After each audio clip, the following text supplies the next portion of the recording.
मुअज़्ज़ज़ ख़वातीन व हज़रात, अल्लाह के फ़ज़ल व करम से वो लम्हा आन पहुँचा है जिसका एक अरसे से इंतज़ार था। वो है बलूचिस्तान में हाउसिंग स्कीमों का इफ्तिताह।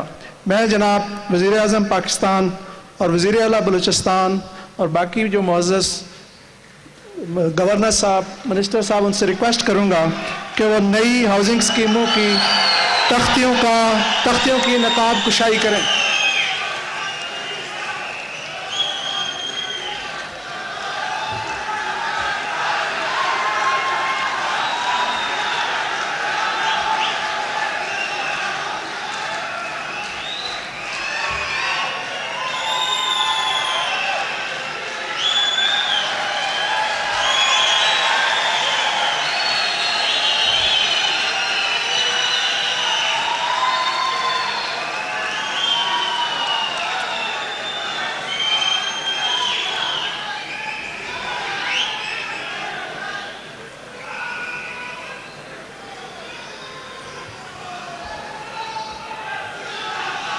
Aşık.